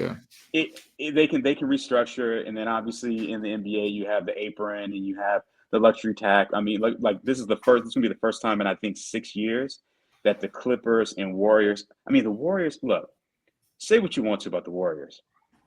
They've showed a financial dedication to win. They've been paying the luxury, and that bill is huge. Now, Yeah, it's granted, the they're repeat making a offenders. Yeah. oh yeah, they're making a boatload Mm. of money out there, but still, like for you know who hates spending money more than anybody? A billionaire. It's They why they want to keep have a it all. billion That's dollars. what that's why they have $1 billion. So the ones who show a dedication to winning and they're Mhm. willing to put the monetary gain out there. They're willing to really hire the best people and things like that. We Mhm. talked about nepotism. Well, we didn't talk about it, but the topic has been about nepotism with LeBron James and Bronny. But these organizations, nepotism is huge, Yeah. and in some cases, you want to talk about, oh, the Lakers don't want to win because they have LeBron James' son, who's probably going to be on G League all year. But you're talking about guys who are hiring, GMs and people to handle their cap, or people to be, assistant general managers and things of that nature, who's making like draft decisions and who to keep and cut. That's like nepotism that really impacts an organization, not some kid Mhm. who, I hope he has a good NBA career, and I think he has Mhm. some talent is there, but may end up and be a good starter at some point, may end up being a decent NBA player, but if not, it was the 55th pick in the draft. But these are the things that people just don't really look at. They don't look at the organization structure. They don't look at a guy can be the first pick in the draft and get stuck on an organization that is just terribly run, and now the rest of his life he's looked at as a bust. So I don't know. That's my little rant. That's my little rant that I kind of always have when soccer comes up. I think it's run beautifully. I think the sport is a beautiful sport, and I think America's never going to be the best at it because we don't care enough, and we never will care enough. Mhm. Some of these other countries literally worship their superstars. Literally, there's been churches made in Madonna's honor. You're never going to see that in soccer. I mean, you're never going to see Mhm. that in America. Heck, we won't do that for our NBA, NFL players. We're definitely never doing that for a soccer player. It's just not happening. So it's like quit trying to make fetch work. Mhm. You know Yeah. what that line's from? Yes. Okay, just Mean making sure. Girls. Okay, come Yeah, on, there we man. go. Hey, oh, I'm just making sure. I'm just making sure. Come on, bro. Well, I'm going to finish. We unfortunately, I guess, a somber note, but try and turn it positive. We unfortunately lost two legends. Right, legends never die. Um, and I use the word legend, and I don't use legend a lot when it comes to players, but these are two legends, and this is one of them. For those of you that can't see, this is a Jerry West jersey. The logo. Um, and so I'll start talking about him for a second. Jerry West, nicknamed the logo, Mr. Clutch, Zeke from Cabin Creek Comet, Tweety Bird, Mr. Outside, which he got from hitting a 60-foot 2-point shot in 1970 in the finals to win the game at the buzzer. Look, and I say this in all honesty, in terms of purely basketball and not off court stuff, but just on the hardwood, find me one person that had more influence over their life on the NBA than Jerry West. You can't. Now, Michael Jordan influenced globally, right? Magic and Larry made it popular. LeBron globally, right? Kobe was big in China, all this stuff, right? I get that. I'm talking about on the hardwood and his contributions to basketball in that sense. Listen, there was no 3-point line when he played, and he shot a lot of jump shots. He was called Mr. Outside for a reason because of his perimeter play. Okay, spacing was extremely different back then. He was a 6'3 guard. He was quick. He had good handles, and he was an elite shooter. If there was a 3-point line, he probably would average at least 3 a game based on just the Mm-hmm. shots, watching his footage, where he's shooting the ball from. He averaged 27 points per game for his career, which was 8th, okay, in NBA history. 5.8 rebounds, 6.7 assists, 2.6 steals. They did not become official stats until his final season. So Mm-hmm. how many he really had, who knows. 47.4% from the field, which again, considering he shot a lot of jump shots, is pretty impressive. 81% from the free throw line, 25,192 points, over 6,000 assists. Here are his playoff career stats. He made the playoffs every year on the Lakers, of course. Mm-hmm. 29.1 points per game, which is 5th all time. 5.6 rebounds, 6.3 assists. So you talk about the consistency, right? He averaged 2 more points a game, 0.2 less rebounds, 0.4 less assists. So pretty much he was him. He was consistent game in, game out. 46.9% from the field, 80.5% from the free throw line. He's 10th all time in still. And remember, they only had conference finals and finals. Mm-hmm. Okay. And the first couple of years he was in the league, they didn't have a conference final. 10th all time in playoff points and 17th all time in playoff assists. Okay. He led the league in points per game once, which is shocking because he played when Wilt played, Mm-hmm. right? And then Kareem, and led the league in assists one time. Okay. He led the league in playoffs in points per game 4 times, 64-65 season through the 68-69 season, except for the 66-67 season when he got hurt in the playoffs and played 1 minute. He led the playoffs in assists per game 3 times. And guess what? It was right after that run from the 69-70 season to the 72-73 season. So talk about a guy that conformed his game. Wilt joined the Lakers at that time, right? Mm-hmm. They had Elgin Baylor still. So most of his career he played with Elgin Baylor, who's a very underrated player. Yeah. He led the playoffs in total points 5 times, total assists 3 times. He did both. He led the league in both in the playoffs in 68-69 and 72-73. 72-73 was his second to last year in the league. He led the NBA playoffs in points and assists. He was a 4-time MVP runner-up, never won an MVP, 4 other times in the top 5. So 8 of his 14 seasons, he was top 5 in MVP voting. He had another one where he was 6th. He made 14 All-Stars in 14 seasons, won an MVP, won 1 All-Star game MVP, 10-time first-team All-NBA, 2-time second-team All-NBA. The first and last, his rookie year and his last season were the only 2 seasons he didn't make an All-NBA team. 6 years, the last 6 years of his career, they had the All Defense. He was 4-time first team, 1-time second team. He didn't make it his last year. He was the 68-69 Finals MVP when they lost in 7 games to the Celtics. He averaged 37.9 points, 4.7 rebounds, 7.4 assists per game over 7 games without a 3-point line.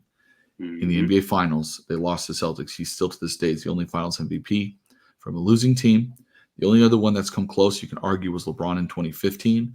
And the reason he lost, it's not his fault on this part, but the reason he didn't win it and really shouldn't have won it is the efficiency was very low. Now, I get it. The second best player on his team was either Matthew Dellavedova or Tristan Thompson. So understandable with Kyrie and Kevin Love hurt that his efficiency was severely compromised. But that's really the only comparable one you can really say where, hey, he could have won it. Even that one finals where he averaged just under a triple-double, I think. I mean, Kevin Durant's numbers were right there with him, and they got swept. So he's not winning that one. He made 9 finals appearances and averaged 30.5 points per game in the finals. Unfortunately, it was 1-8 in the NBA finals, and a big reason why he's not in a conversation of the greatest. And again, he played when Wilt was there, and Bill Russell obviously played against the Celtics every year. Yeah. But let's be honest for a second. It was him and Elgin Baylor against 7 Hall of Famers on the Celtics. Yeah, yeah. So I would Havlicek, take yeah, Jerry all West that. over. Look, listen, I've said this before, and I'll say it right now. Bill Russell's a Hall of Famer, no doubt about it. He is extremely overrated. I'm sorry. Wilt Chamberlain dominated Bill Russell all the time. Bill Russell averaged less than 20 points a game. Bill Russell was an elite defensive player and an elite rebounder. Wilt Chamberlain is leaps and bounds better. It's not his fault he Yeah, didn't yeah, play with yeah, six other yeah, Hall of Famers. So when people put Bill Russell top five, I'm sorry, he's not. He's an all-time winner, but he also won with six other Hall of Famers on his team. yeah. And he also won when there was 8 teams in the league. So for me, I'm sorry, I'm just gonna go ahead and say it right now. Bill Russell, you're overrated. And the Celtics having 8 championships versus Lakers 17. Sorry, y'all have won 2 this century. Y'all have only Oh, won this is the 2 Laker fan since the coming out. I see it. 80s. Absolutely. You've won 2 since the 80s. Even if you include the 80s, y'all have won 5. So shut Yeah. up. The Lakers are a better organization than you. Maybe not at this current moment in time, but Mhm. overall they're a better organization. They've been and Stephen A. Smith, and I don't like a lot of what Stephen A. Smith says, but I agree with him on this. The Mhm. Lakers have been a prominent organization since Jerry Buss purchased the organization in Mhm. 78, 79, and they have been good ever since. They've had years where they haven't been good, but they have won 11 championships to your 5. So shut up and sit down. I got to say Anyway, this. I didn't think I was going to okay, wake up today to Bill Russell slander. it's not Bill Russell Slander. He's a great player, but he is overrated because of who he played with. And when you compare him against Wilt Chamberlain, I'm sorry. How can Bill Russell be the greatest player when he wasn't even the greatest at his position at that Mhm. time? Wilt Chamberlain No, was leaps and bounds better. I'm sorry. Wilt no, I Chamberlain was agree the with most that. dominant player to Wilt ever play in the is. NBA. I agree with He that, and I changed the and I game. wonder You have the sometimes why he isn't considered. because If he I didn't mean, if we're win. talking about, Because he didn't win championships. That's why I he get won one that. I get championship. that. No, two. Yeah, he won 2 championships, but Yeah, yeah, that's the only reason why. yeah. If he did not if he and he'd lose to Bill Russell, he was better. Look at their numbers against each other. Will Chamberlain dominated that matchup. Bill He Russell was had a better. lot more help. You can't basketball's a game can't be yourself. Anyway, so 9 finals appearances. He's I love it. he is the only person in NBA history to be a 3-time Hall of Famer. He was inducted as a player. He was inducted as a member of the 1960 U.S. Olympic team. Back then, you had to be in college. Up until the Dream Team in '92, you had to be a college player to play in the Mhm. Olympics. And then in 2022, actually, I think it was 2022, he got inducted as a contributor, which leads me to the next point. And this is why he did more for the league than anybody else. As an executive, he was a coach for a couple years for the Lakers too, and actually had a winning record, made the playoffs in the 2 years, and they got rid of him when they got Magic. Um, Conflicting stories on why, but pretty much you can.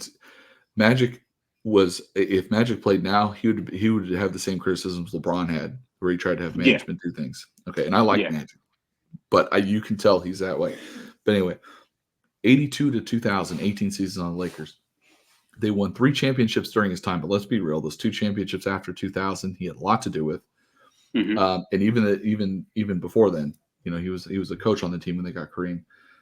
8 finals appearances. He 972 and 472 was the Lakers record during that time. 140 and 102 in the playoffs. He was the executive of the year only once, which is an absolute shame in 94, 95. With the Memphis Grizzlies, he was an executive for 5 seasons, 2002 to 2007. They went 194 and 216. 0 and 12 in the playoffs, was the 03-04 NBA Executive of the Year. But right towards the end is when they started getting good, right? That's when they started getting the Grindtown Grizzlies, right, with Tony Do you Allen know the and Mike story about? Conley. Do you know the story about the draft pick with Memphis? So Which draft pick? oh 03, oh 03. Who'd they draft? So Who'd they draft in they're 03? they had a trade with the Pistons. Their pick was Oh, top yeah. one protected. Yeah. So that's how the Pistons ended up getting the second pick, where they used on Darko. But Yeah. we were one pick away from Jerry West having drafted LeBron James and built a Memphis team around him. Hmm. Yeah. But Uh, so some of his big moves, I thought you meant who they actually drafted. no, no, no, Okay, no, no. I was like, they drafted Powell in 2001. That was his best draft pick by far. Yeah, yeah, But yeah. big moves he made in 1983. He traded for Norm Nixon. He traded. I'm sorry, traded Norm Nixon.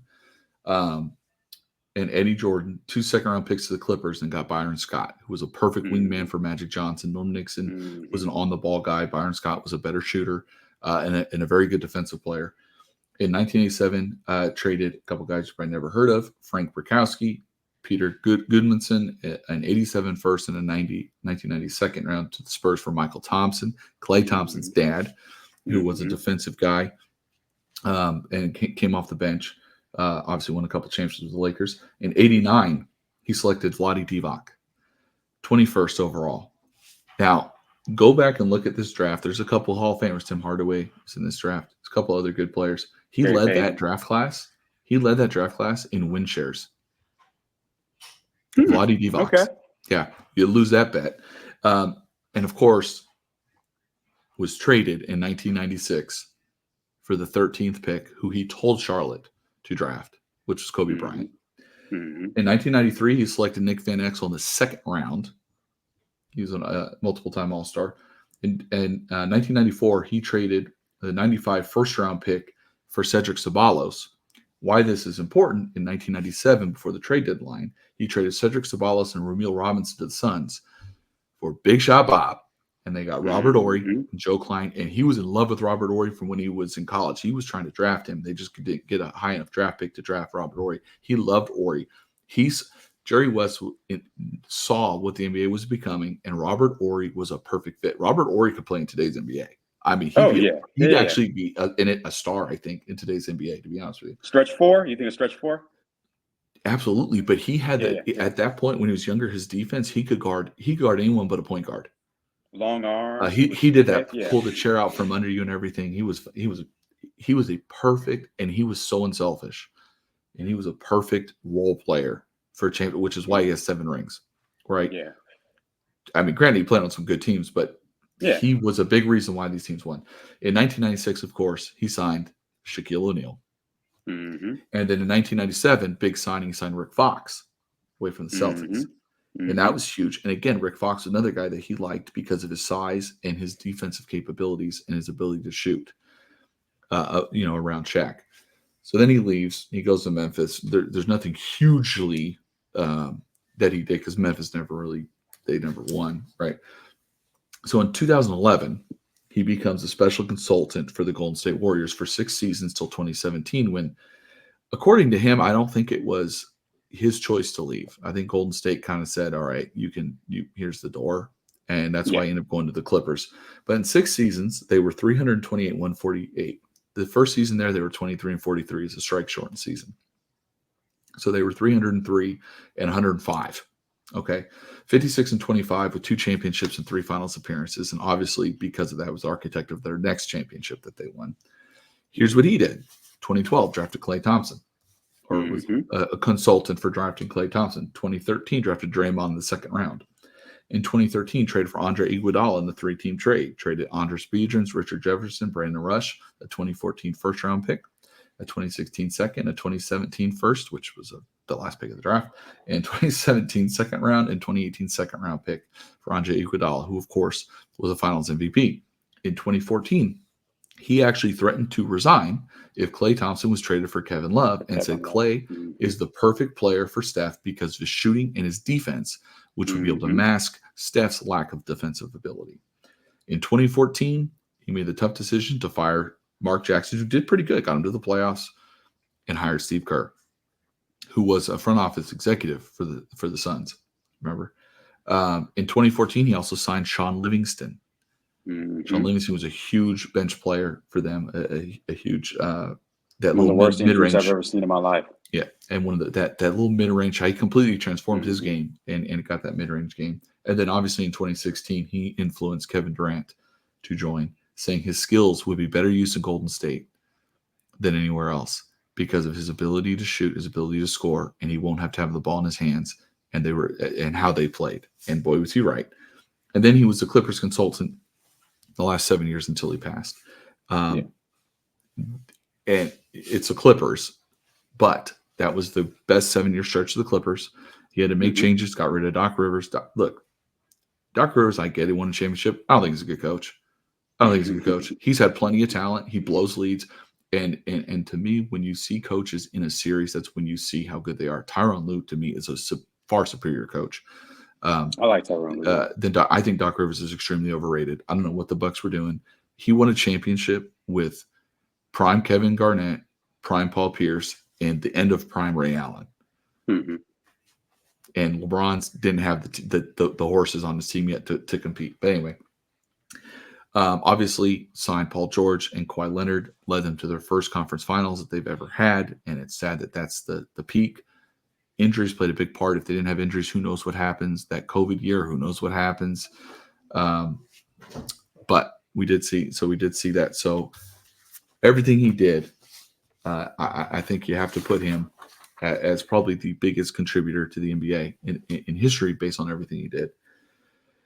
The other gentleman I want to talk about was my favorite player, baseball player that I never got to see, but I remember reading. I have a biography on him. I love reading about him. Love watching clips of him. I've mentioned before I used to watch History of Baseball with my dad all the time. And that's Willie Mays, the Say Hey Kid. And he was known not only for, he was like one of the original 5-tool outfielders or 5-tool players, did everything, but it also was known for his infectious smile, and he was a great human being. He obviously came up right after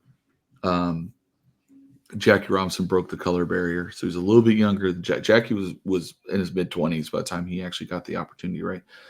Willie Mays was young, and he got the opportunity. Now, he did spend most of 1952 and all of 1953 in the U.S. Army, so he did lose a year and a half of his career in the beginning of his career.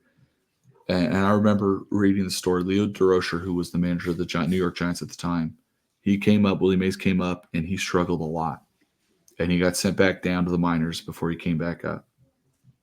And he told Willie, you have it, just, it's not yet, right? Here are his numbers, and still to this day where he ranks in Major League history. He's 3,293 hits, which is 13th all-time, 2,068 runs, which is 7th all-time, 525 doubles, it's 46th, 141 triples, that's 63rd. Now, a lot of the doubles and triples, the guys that have more are from the dead ball era when there weren't a lot of home runs and huge ballparks. 660 home runs, which is 6th. There's 2 guys that guaranteed use steroids ahead of him, and Barry Bonds and Alex Rodriguez. That leaves Hank Aaron, Babe Ruth, and Albert Pujols as the 3 that are above him that did not use steroids, or, I haven't been accused of it. And, well, I don't think they had steroids when Babe Ruth played. 1,909 RBIs, which is 12th.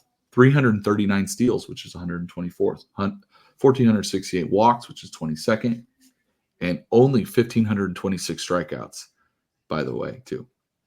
301 batting average, 384 on base percentage, 557 slugging percentage, 940 on base percentage, 155 OPS plus, which is 26th, 6,080 total bases, which is 4th, 156.2 WAR, which is 5th, 3rd among position players. The 4 guys above him, Barry Bonds, steroids, so I don't count him. So the other 4 are Babe Ruth, Walter Johnson, and Cy Young. Cy Young won 500 games because he pitched every day. Yeah. Babe Ruth is changed the game of baseball, and Walter Johnson is considered by many as the greatest pitcher up until, definitely of that era. He was a 2-time MVP, a 2-time MVP runner-up. Twice he finished 3rd, twice he finished 4th. One time he finished 5th, 3 times 6th. So if you add all that up, that is 12 times he finished in the top 6 in MVP voting. He was a 24-time All-Star in 20 seasons, or 21 seasons, 22 seasons, sorry. There are 4 times that he was an All-Star twice in a year because they used to have 2 All-Star games. So that's a record that will never break because no one's ever going to play 24 years and make an All-Star game in every year. He was a 2-time All-Star game MVP. He was Rookie of the Year. He was a 12-time Gold Glove. They didn't start awarding that until 1957 in his 6th year in the league. He was a World Series champ, the first recipient ever of the Roberto Clemente Award in 1971, which combines good play and community involvement. Of course, Roberto Clemente tragically died in 1970 on a humanitarian mission in a plane crash, cutting his career short, and right at exactly 3,000 hits. He led the league in hits once, runs twice, triples 3 times, home runs 4 times, stolen bases 4 times, walks once, on-base percentage twice, batting average once, slugging percentage 5 times, OPS 5 times, OPS plus 6 times, offensive WAR 7 times, and defensive WAR first 1 time. His power speed combination, it's 2 times. It's a formula. It's your home runs times your steals divided by your stolen bases plus home runs and multiplied by 2. 447.93, which is third all time. The fourth player is A-Rod, who's the only other one that has above 400 on this. The other 2 guys, again, don't count one because he did steroids, and that's Barry Bonds, only got 500 home runs, 500 steals. The other one has one of the most untouchable records in any sport, and that's Ricky Henderson, of course, with his 1,400 steals. Yeah, that's so totally rocking. It's not going to break. You'd have to steal 100 bases for 14 seasons. 14, that's crazy. He made it. This is an interesting stat. So he played 23 years in the league, or parts of 23 years. He made $1.8 million in his career. Right. Here's some stats. Here's our some tidbits, some quotes from some other players. Leo DeRocher, I mentioned him. If somebody came up and hit 450, stole 100 bases, and performed a miracle in the field every day, I'd still look you in the eye and say Willie was better. I mentioned that he missed all of 1953 and part of 1952, being in the U.S. Army. Back then, there was drafts and everything, right? That was the years between his rookie of the year and his MVP. So he probably would have had over 700 home runs, almost guaranteed. Should he have done that, probably would have had over 3,500 hits and over 2,000 RBIs. He, of course, the most famous play was the catch, top of the 8th, game tied 2-2 in Game 1 of the World Series. First and second, no outs. Vic Wertz, the only reason anyone knows his name is because he hit this ball. He hit it, they estimate, 460 feet to center field. Now, Willie was known for playing a short center field, right? A lot of other guys play deep because the fields were so big. He played short, so he took a lot of singles, doubles away, right? And he trusted his instinct and his speed to be able to get back. The guy hit an estimated 460 feet. He ran, he caught the ball over his shoulder. Now, I don't know if you've ever caught a baseball over your shoulder. There's only one catch that I've ever seen in my life that will compare to this, and Jim Edmonds made a catch when he was on the Angels against the Royals. Look it up on YouTube. Yeah, he dove and caught the ball. Yeah, and I remember watching that game with my dad, and my dad was like, "That's the greatest catch I've ever seen in my life." Right? I mean, obviously he wasn't alive when this Willie Mays catch happened. You've seen the footage, and obviously the moment was bigger. This is the World Series. This was a game between 2 garbage teams in the Angels and the Royals, but that catch was the only thing that can compare to this. But that kept the run, and then he turned around and wheeled it in, and the runners tagged, but it kept the guy from scoring. That game went to extra innings. They won 5-2 in 10 innings. They ended up sweeping Cleveland 4-0. Okay, he passed on June 18th. Right, he was the 9th player in league history to hit 4 home runs in a game. He did on April 30th, 1961. Now get this: he was sick that morning. His teammate Joe Amalfitano, so they were already in San Francisco at this point, asked him to rate his health. Willie Mays said he was 70%. Joe said, "Your 70% is better than whoever goes out there for their 100%. He didn't bring his bat, so he borrowed Joe Amalfitano's bat, which was 35 inches and 33 ounces, which is a big bat. And that was still smaller than his normal bat, and he had 4 home runs. There were 3 great center fielders in New York when he was coming up. You had Mickey Mantle on the Yankees, and you had Duke Snider on Brooklyn. Mickey Mantle said, "Well, there were the 2 of us, and then there was Willie." Ken Griffey Jr. called him the godfather of center fielders. Right? Ken Griffey Jr. is known as one of the greatest center fielders of all time. Lou Simmons, who was a broadcaster for the Giants for a long time, radio broadcaster, he called every single game for Willie on the Giants when they were in San Francisco from 1958 to 1972. Willie was so good, the fans expected a miracle from him every day. So he gave him a miracle every other day. Tim McCarver, I love Tim McCarver, who was an announcer for a long time, right? Was a catcher for the Cardinals. His teammate Curt Flood, this is what he said: "Curt Flood was the best I've ever seen against the wall. He was better than Willie against the wall, but Curt played deep. Willie didn't play deep. He played shallow. Willie never went to the wall. Willie was the wall." Right? He was known for his famous basket catch at the hip, which my dad would always tell me, like, we were all trying to emulate that, and the coaches would get so mad. Catch the ball up here, 2 hands. Don't catch it down at your hip. You're not Willie Mays. Willie McCovey hit behind Willie Mays, right? Willie would start to run to second on the wild pitch or pass ball, then go back to first because he knew they'd walk me with the first base open. Um, Also, Willie McCovey. After I retired, I took Willie to the eye doctor several times. He had early glaucoma. One day, we're driving. I asked him about Jose Canseco going 40-40, 40 homers, 40 steals in one season. I said to Willie, what do you think of those guys going 40-40? You did 30-30 a couple times. Willie said, oh, hell, 40-40? That's nothing. I could have done 50-50 anytime. I wanted to steal my bases when it mattered for the team. He got his nickname, of course, Say Hey Kid, because he was so cheerful and positive. So some quotes from some guys based on who he was as a person. Dodgers manager Walter Alston, Hall of Famer, he had Willie set the All-Star lineup. Willie said, Walter told me, Willie, this is Willie Mays speaking. Walter told me, Willie, you know these guys better than I do. You make the batting order. So I hit myself lead off. Roberto hit second and Hank third. I figured I get on, Roberto would get me over, and Hank would get me in. Willie would take his teammates to dinner, especially the younger guys, and he would actually take them and buy them suits. So they would have suits to wear. And multiple guys that you never even heard of with these stories, right? Yeah. The great Johnny Bench, one of the greatest catchers, probably the greatest overall catcher of all time. Mm-hmm. The most special moment of all for me was the 1968 All-Star game at the Astrodome. I'm sitting at my locker straight across from Willie, and I'm not moving. I'm 20 years old. I don't want to accidentally spike anyone. I don't want to act like I belonged there. Willie walked across from his locker to mine and says, you should have been the starting catcher. That was it. That was all I needed. The validation. The validation I got from Willie. It was an honor to be around him. The joy he brought. He was a guy you emulated in every way. He was everything that baseball should be. The Say Hey Kid, man. And I'll finish with this one from Pete Rose, the great Pete Rose. They didn't know who Willie Mays is. Do they know who God is? Willie Mays was incredible. Mm-hmm. He is one of the greatest players to ever play. And again, the game was different back then. Mm-hmm. You know, you talk about Barry going 500. Willie Mays would have done that. They just didn't play that way back then. They stole a base for a purpose. Yeah. Again, Willie McCovey hit behind him. He wouldn't steal second because they'd walk Willie McCovey. So why is he going to take second base? He's going to stay there and let Willie bat. Mm-hmm. You know, so just doing all that stuff. I mean, I love learning about Willie Mays. I still, to this day, I think he's the greatest center fielder ever. I'm a huge Mike Trout fan. Obviously, I'm an Angels fan. Mike Trout's peak has been great. The last 4 or 5 years with the injuries has really taken him, to me, out of the conversation of him being the greatest. He was on that trajectory to, man, he's going to be on a short list, right, with center fielders with Mays, Mantle, Griffey, and Trout. And those are your top 4 center fielders of all time.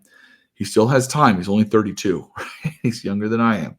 He's still 32 years old. He still has time to make that and get that back. But, I mean, Willie was something else. And, again, he was an incredible human being.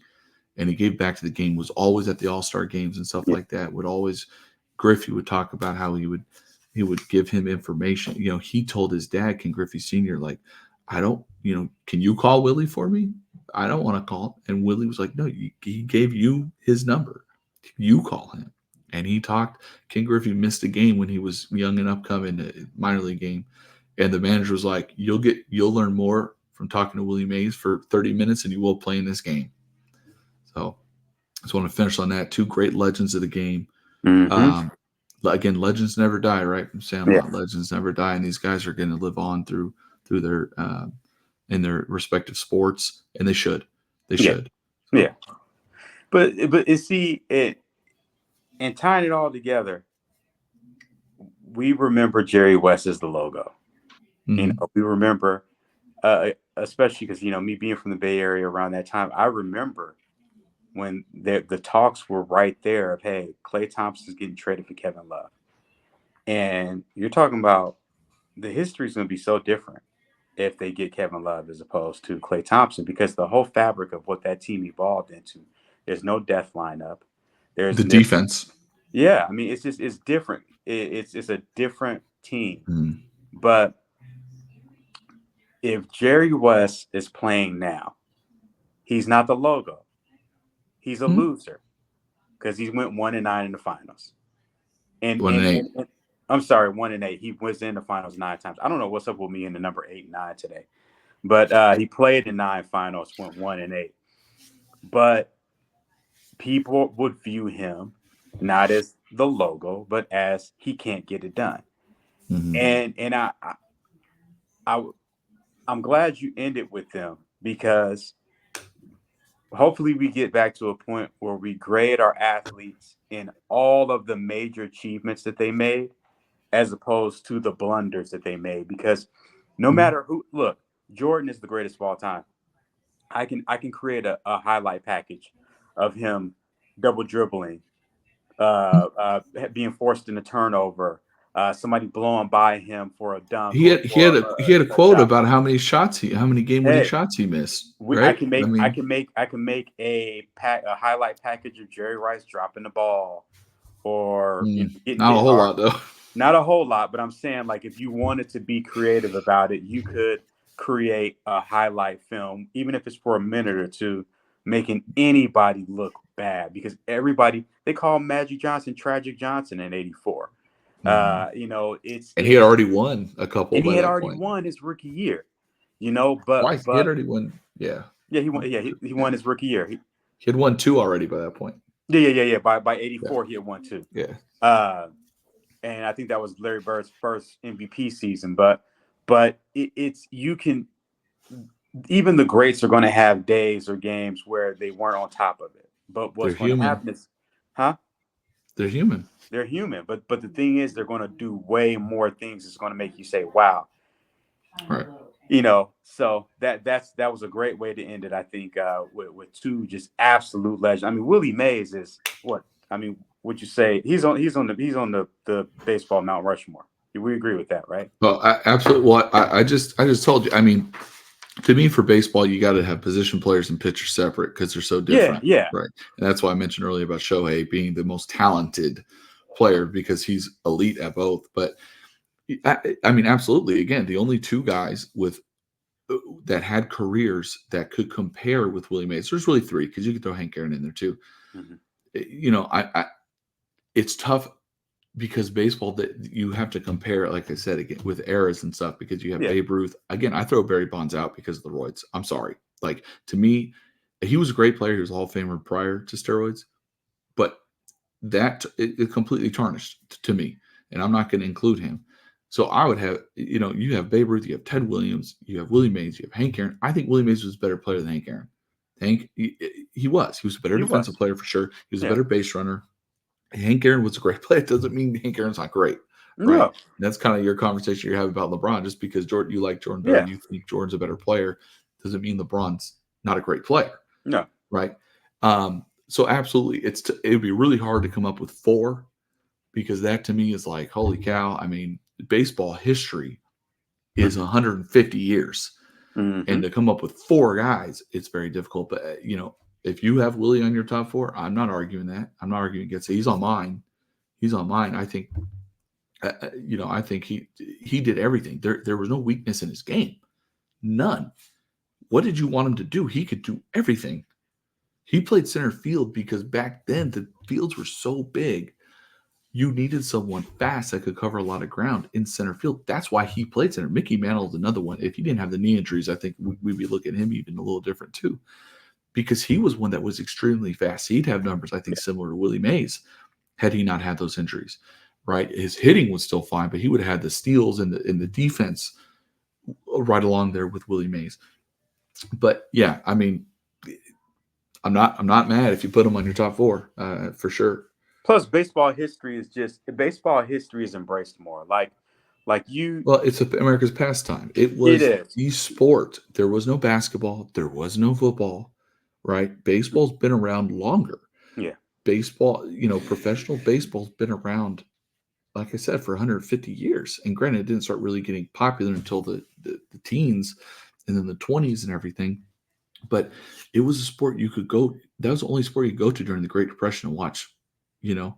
And of course, it was very cheap, but it was entertainment, hmm right? Movies were just kind of starting at the time. There wasn't a whole lot of films being made. hmm So, what was your entertainment to get away from the world sucking for 10 years. And that's what it was. Wars, depression.